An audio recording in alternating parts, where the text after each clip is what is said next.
Echoes of Robert Lee Frost. A Journey Through the Ordinary. Listen to the story carefully. Story 34. A Prayer in Spring. I stepped into the garden just as dawn spread pink over the horizon, breathing in the scent of wet earth and fresh blooms. Bees buzzed lazily, drinking from flowers, while birds sang urgent, sweet melodies. I knelt in the soil, hands pressing the cool dirt, feeling life stir under my fingers.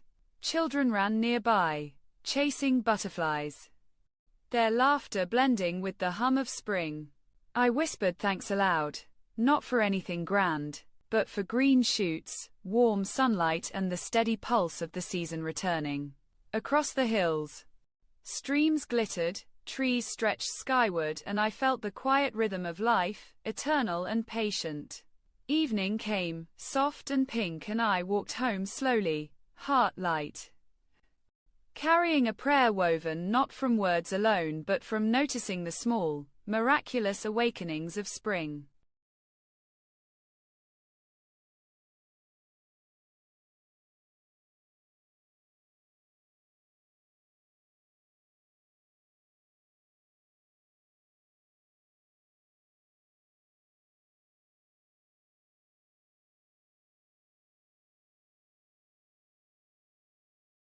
Now listen to the poem.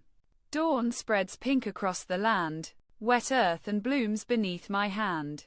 Bees hum softly, birds call sweet, children chase with nimble feet. I kneel, pressing soil cool. Life stirs beneath, a patient rule. Thanks whispered for simple grace, green shoots, warm sun. Seasons pace, streams glitter, trees stretch high, eternal rhythms fill the sky.